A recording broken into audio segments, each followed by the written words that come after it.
Hello YouTube, it is your boy B3 back with another kicking movie reaction review. Y'all know I love my monster movies, and last time we did a movie about a monster that lived inside a box that had to kill a certain number of times. And today we're doing a movie about a monster that lives in a box that has to kill a certain number of times. It's called Gremlin, not the classic Gremlins, Gremlin. 2017, PG-13, hour and a half, 3.7 on IMDb, about 3 stars on Prime Video. You can watch it for free on Prime Video, by the way. Adam receives a mysterious box from a relative containing a creature that will kill everyone he cares about. The only way to be rid of the curse is to give the box to someone he loves. Does he save his family or unleash the monster onto humanity? Directors Ryan Belgart, starring Adam Hampton, Christy K. Boone, and Katie Burgess. It's horror, science fiction, suspense. It is subtitled in English if you need that. And supporting actors, Catcher Stair, Caleb Milby, Michael Page, and Connie D. Franklin. Producers Ryan Belgart, Josh McCamey, Andy Swanson, and Chris Holt. Uncorked Entertainment. It's got foul language, sexuality, and violence. DVDs and Blu-rays are also available on Amazon for a moderate price. Enjoyable. Enjoyable film. I did like it. It's kind of this twisted pay it forward concept where there is this box and there's a timer on it. And whoever has the box, the creature in the box, this so-called gremlin, will kill someone you love. And when the timer runs out, something happens. The only way to get rid of the box and reset the timer is to give it to someone you love, passing the curse on to them. It's pretty screwed up. And it kind of spoils this. This is a big spoiler. Check this out. Check out this spoiler that Amazon just puts right in the thing. If you let the timer run out, it gets freed from the box and becomes a kaiju. It's literally a god that's been trapped in the box, and it takes its true god form afterwards. But Amazon spoils that by having it right there on the watch page. It's like, thanks, Amazon. Thanks. But it's given to this guy and his family, and it's killing off his family members. Not a lot of movies are willing to kill children and stuff. It's pretty freaky. You know, it's got a lot of drama. There's a lot of drama in this film, a lot of good suspense. There's adultery, pregnancy, murder, all kinds of crazy stuff. It's kind of a 4 TV straight to DVD style film, so the CGI is not great, but also I've seen worse. Like, I've seen much worse. When the creature's just running around the house or something, the CGI looks fine. When the box is doing something, the CGI looks fine. But as soon as the creature starts interacting with the human, the CGI looks really weird.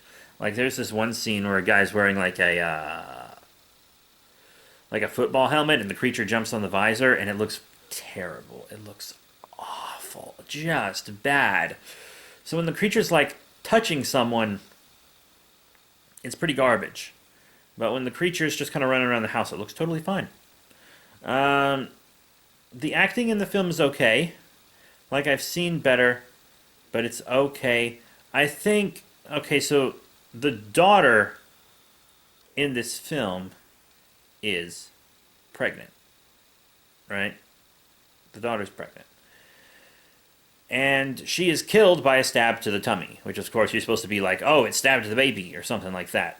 But here's the thing. She tries to tell her parents she's pregnant like twice in this and doesn't do it. If she would have told them she was pregnant, I think the impact of her death might have been a little more effective. Her death was actually pretty good. It was a pretty effective death scene. But I think it could have been even more effective if her parents knew she was pregnant and knew that when she was killed. I think that would have been more interesting. Because then they're mourning 2 lives, you know? But yeah, the creature has a pretty decent kill count. About the same kill count from the last movie we did, actually, almost exactly. It's pretty rough. Like,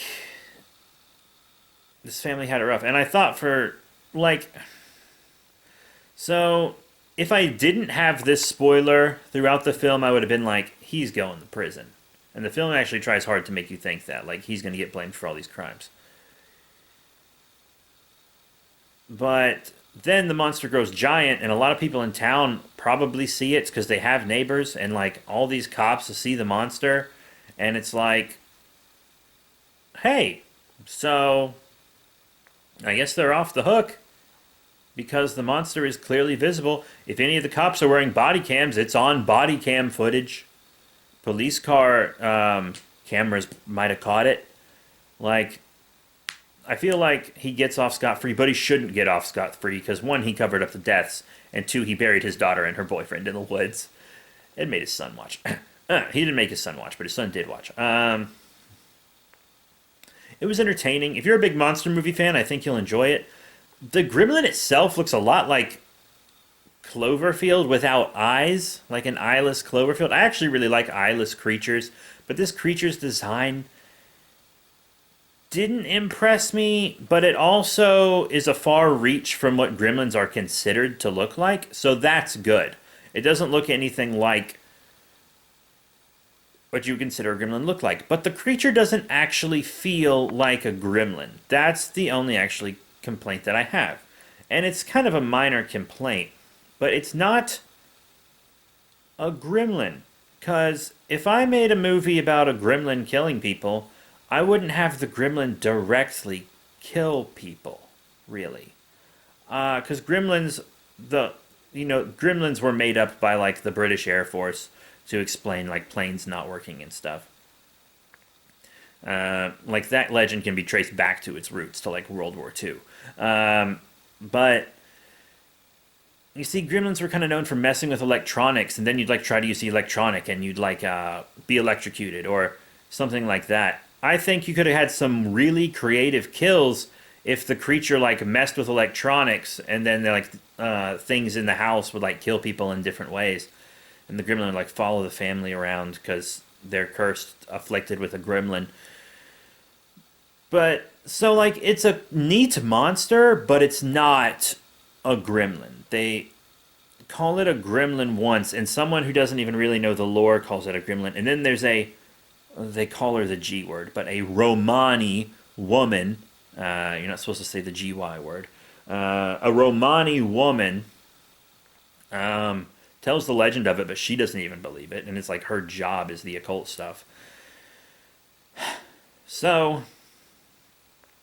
yeah, it's a god. It's a trapped god, but it's not a gremlin.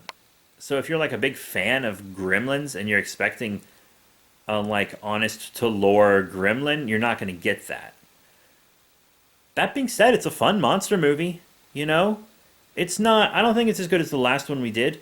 I'm not even sure it's worth rewatching, to be completely honest. But it's definitely worth the hour and 20 minutes on Prime Video. It's a fun film. And it's very enjoyable. So that's it. Thank you all very much for your support. That is Gremlin from 2017. Fun little monster flick. I don't know what the next movie I'll be doing was. I would have another by now, but I wanted to watch Borat 2 again because I loved it. You can check out my Borat subsequent movie film review. But that's it. Thank you all once again for your support, and I'll see you all next time.